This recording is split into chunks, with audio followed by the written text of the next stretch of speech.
Binge or Bin from The Independent, giving you the lowdown on which TV shows are binge-worthy and which ones are bin-worthy.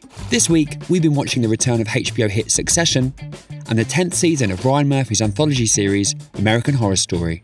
We've also been catching up on the 3rd season of You on Netflix and got started on Amazon Prime Video's I Know What You Did Last Summer. And we'll introduce you to our picks of hidden gems we think you should be watching. Hey, Jacob. Hey, Annabelle, how you doing? Yeah, not bad, thanks. How are you? Yeah, very good, thank you. So, finally, the 3rd season of Succession is here and you've been watching it. What do you think? So you can probably tell we're both quite excited for this. So this is the 3rd season of Succession. It's the HBO show created by Jesse Armstrong, who has graduated from British sitcoms like Peep Show, and he had a bit right on the thick of it, to have what has become one of the most critically acclaimed dramas of the past 20 years, to be honest. Succession follows a media and entertainment conglomerate, Waystar Royco, that is thrown into complete disarray when the owner, Logan Roy, the patriarch of the company, decides to step down, and his children then have a tussle of Shakespearean proportions about who should take over. Hey, here you tried to kill Dad again, fatty. Do you have a fetish for nearly killing Dad?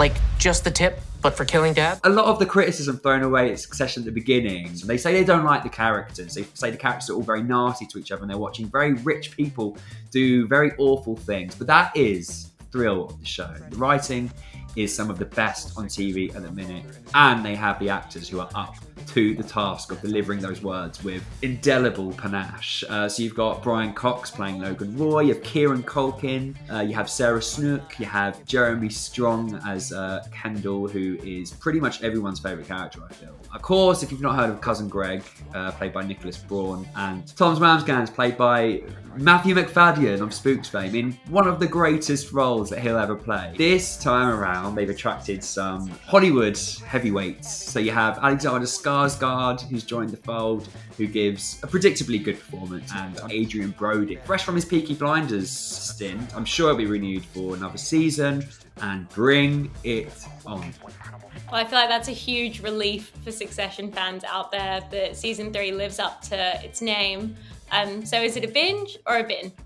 It's just one of the most enjoyable binges. Listen to me very carefully. This is you throwing it away. Everything I have fought and bled for, and I am not going to let that happen. Do you understand me? So, Annabelle, you have been watching You, season 3. Am I right? Yes, you are right. I have been watching You, which returned for its 3rd season last week. Penn Badgley, who people will recognize from Gossip Girl, returns as Joe Goldberg, a serial stalker, sometimes murderer. He plays him in a really problematically likable role. So this time round, he's joined by his new wife, Love, who's played by Victoria Pedretti, and their new baby, Henry.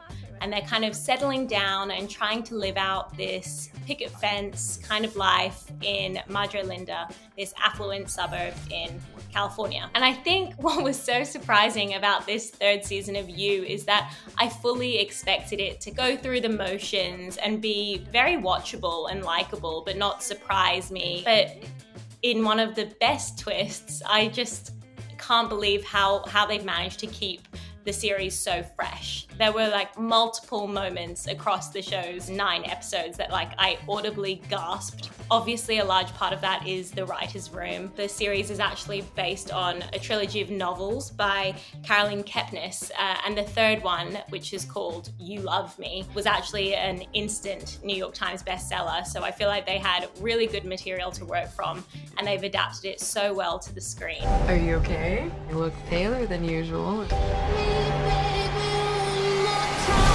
But I will say that I don't think it would be as good without Victoria Pedretti. People will recognize her from Mike Flanagan's horror anthology, The Haunting of Bly Manor and Haunting of Hill House, and she kind of really flexed her skills as an actor there, and she does so here as well. Well, I mean, I'm sure your answer isn't going to be as surprising as anything that happens in You, because it seems you really, really, really do enjoy this season. But is it a binge or a bin? Yeah, I mean, it's definitely a binge. I think we need to go to couples therapy. This came sooner than expected. So this week I've been watching American Horror Story Double Feature, which is the 10th series of the anthology show created by Ryan Murphy and Brad Falchuk. It's been around for a long time now, and you'd be forgiven for thinking that the show's run out of ideas and steam by this point, especially considering there has been a spin-off that wasn't really well received called American Horror Stories. It was actually pretty bad.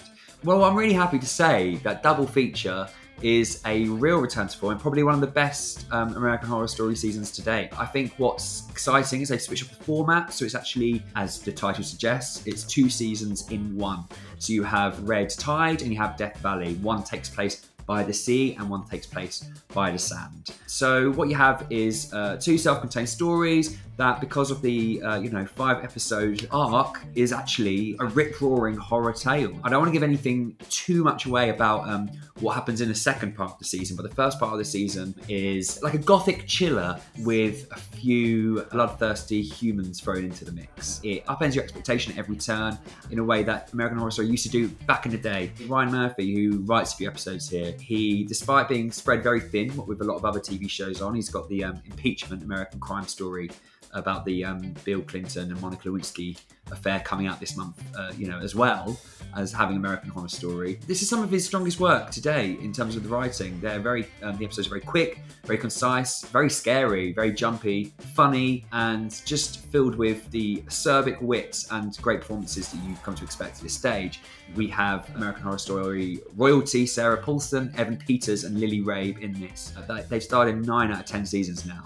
We've also got Frances Conroy, who's been in another season. We have Adina Porter, Finn Wittrock, all really great. But for me, the standout is someone who is actually making an American Horror Story debut, and it's Macaulay Culkin from Home Alone. And he plays a meth dealer who is grappling with the talent he has buried within. So, is it a binge or a bin? I'm really, really happy to report that this one is a binge. I never thought I'd get you out of the city. So I don't know why they've done another reboot of I Know What You Did Last Summer. The series by Amazon Prime Video is an adaptation of the iconic slasher movie with Sarah Michelle Gellar. While that was just great and kind of stands the test of time in a cheesy nostalgia way, this series just feels like as soon as it's over, it's instantly forgettable. So the series and the 90s film are actually adaptations of a 1973 novel by Lois Duncan, which was this YA thriller that was a bestseller. So we begin with the character of Lennon, who's played by Madison Eisman, and she kind of returns to her home in Hawaii for her first year of college, and tensions are high between her parents and her friends. It quickly transpires that it's because of what they did last summer, accidentally killing someone and then trying to cover it up. One person knows because they're kind of leaving creepy messages and threats around. Did anyone see us that night? No. Why do you ask? The characters, none of them are likable, not in the way that you don't kind of empathize with them, but in a way that you're not rooting for anyone and you don't actually care about any of the people on screen. So the cast is largely unknown, and sadly I feel like that inexperience definitely comes across. So the series showrunner is Sarah Goodman, who has previous credits on the original Gossip Girl, which everybody, including myself, loved, and I feel like you can see kind of a through line with her work where she's bringing in these cliques and these like high school dynamics. But I feel like where it really worked in Gossip Girl, it just doesn't stick here. I Know What You Did Last Summer, Annabelle. Is it a binge or a bin? It's a bin for me. So here on Binge or Bin, we like to highlight the hidden gems we think you should be watching. Shows you might not have heard of or you've been meaning to watch but you haven't yet got around to it. And we think you should fast track to the top of your list. So my hidden gem this week is the sitcom Stath Lets Flats, which began in 2018 and ran for 2 series before getting axed, but then being brought back due to popular demand from the fans. But it's still a hidden gem because I think a lot of people haven't watched it and they really need to have it on their radar. So it stars and is created by Jamie Demetriou, who you might know from Fleabag, you might know him from the new Disney film Cruella.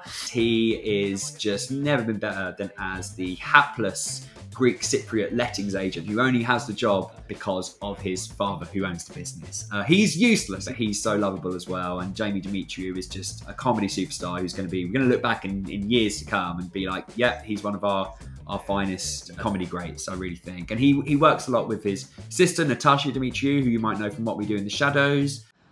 to ask you how we should clear it. How are you going to call me when I chuck my phone out the window? Why'd you do that? Innit?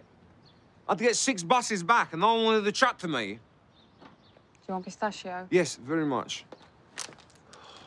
She plays Naja alongside Matt Berry, and she's just so great as well as Sophie. So Staff Let's Flats will just cheer you up as the nights get colder. Yeah, and if Jamie Demetriou isn't on your radar right now, he will be, and you'll be thanking me for putting him on there. Okay, so let's get inside. Did you lay it already? No, it's on fire instead.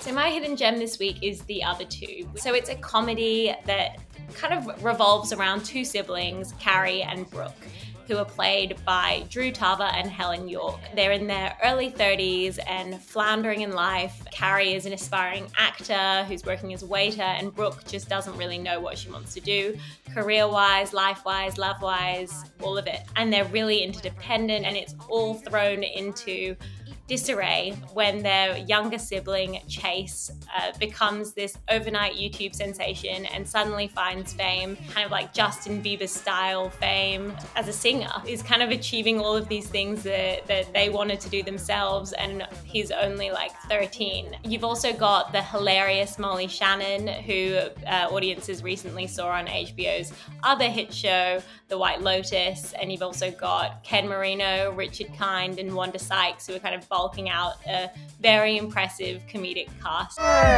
This is Chase's assistant. I'm bringing him now. I love having a walkie. The show is hilarious, which I guess is to be expected because it's written by former Saturday Night Live head writers Chris Kelly and Sarah Schneider, and they're kind of the creative force behind The Other Two. And you do see that kind of humor coming through. It's about like Hollywood, a lot of it, and about fame and the nature of fame, and yeah, the comedic aspects of what it means to be famous, and not just famous, but like an internet sensation. It's very 2021, but not in a way that feels like heavy-handed.